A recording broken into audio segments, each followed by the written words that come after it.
It all started on a Tuesday. The wind was howling outside my window. It rattled the glass and made the whole house groan. I pulled my blankets up to my chin. I tried to ignore the spooky sounds. But then I heard something else.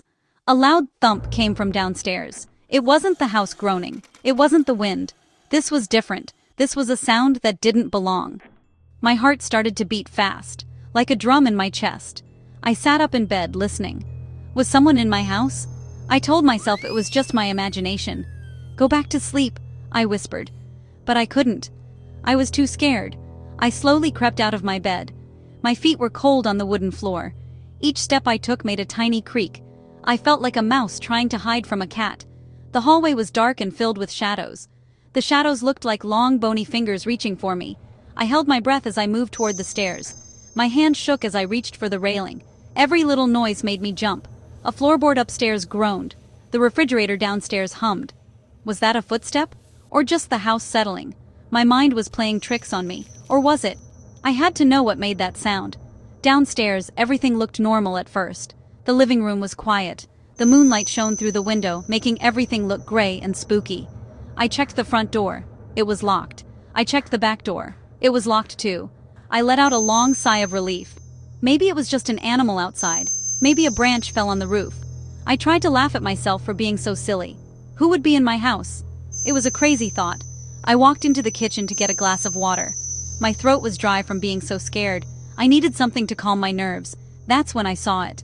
On the kitchen counter next to the fruit bowl was a single wet footprint. It was a big footprint, much bigger than my own, and it was leading away from the back door, toward the hallway. But the door was locked. The floor around it was dry. How could this be here? It made no sense. My blood ran cold. The fear came rushing back, stronger this time. It wasn't my imagination. The thump was real. The feeling of being watched was real. Someone had been in my house. I ran back upstairs, locked my bedroom door, and didn't sleep for the rest of the night. The next day, I felt tired and jumpy. Every little noise made me flinch. I told my friend Sarah what happened. We were sitting at a small cafe. She tried to calm me down. It was probably just a dream, she said, stirring her coffee. You were probably half asleep. I shook my head. No, Sarah. The footprint was real. I saw it. She gave me a worried look. Maybe there's a leak in the roof? Or a pipe burst? I wanted to believe her. I really did. It was easier to believe in a broken pipe than a mysterious intruder. I spent the whole day looking for logical explanations. But then more strange things started happening. The next night, I heard a soft scratching sound. It seemed to come from inside the walls of my bedroom. Scratch, scratch, scratch. It was like a rat was trapped in there, but it was a slow, steady sound. It didn't sound like an animal. I banged on the wall. The scratching stopped. For a moment there was silence. Then I heard it again, this time from a different wall. It was moving. My skin crawled. I felt like I was living in a haunted house. I put my pillow over my head, but I could still hear it. The sound whispered through the walls all night long. The following morning, I found my favorite book on the floor. It was open to a random page. I always keep my books neatly on the shelf. I never leave them lying around. I picked it up, my hands trembling slightly.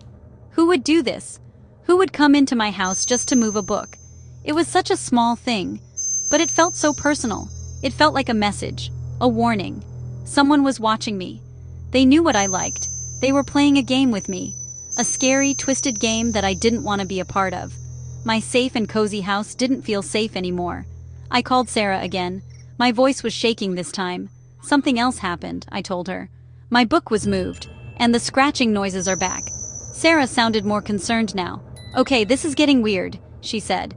Maybe you should call the police. I hesitated. What would I tell them?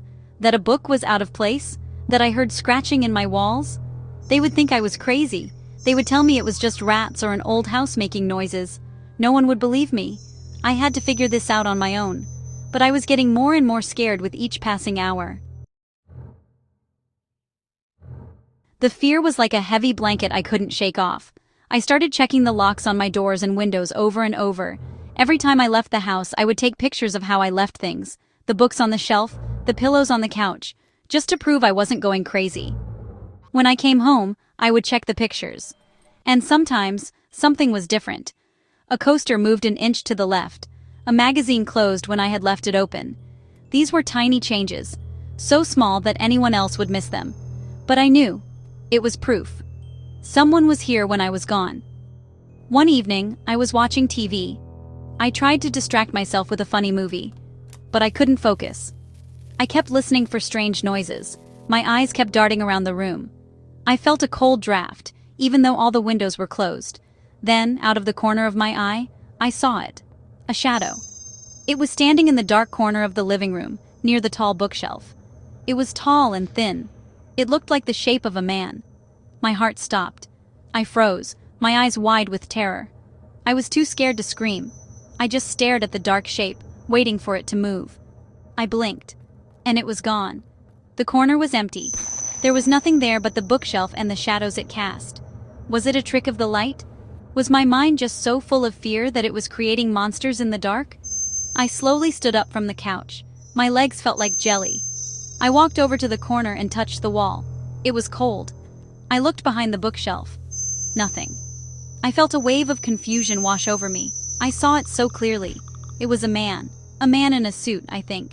But he had vanished into thin air. I was starting to think I was losing my mind. That night, sleep was impossible. I left every light in the house on. I sat on my bed, wrapped in a blanket, staring at my bedroom door. I was waiting. I didn't know what I was waiting for. The scratching sound to start? The shadow to reappear? I just knew I wasn't alone.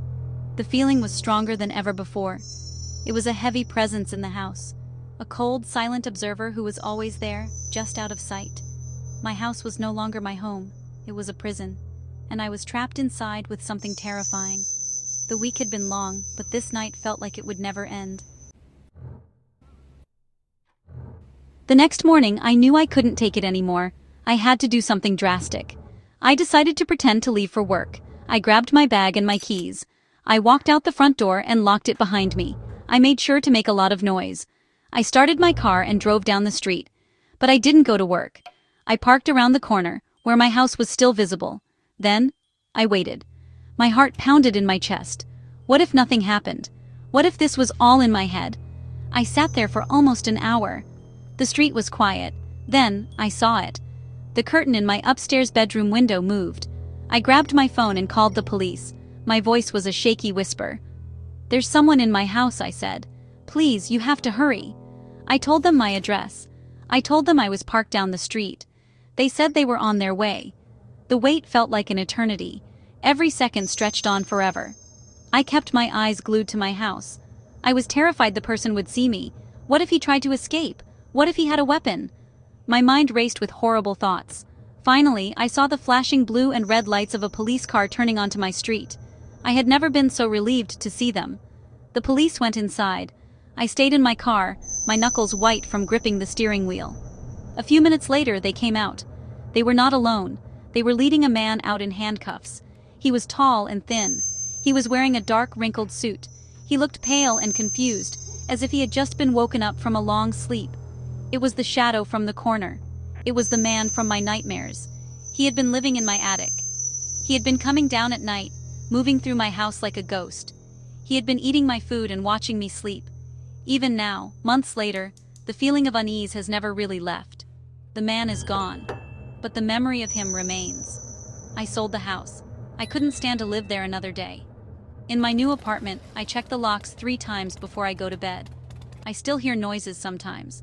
A creak in the floor, a whisper in the wind, and I freeze. The fear comes rushing back. I know I am safe now, but a part of me will always be listening. A part of me will always be watching the corners of the room, expecting to see the shadow of the man in the suit, waiting in the dark.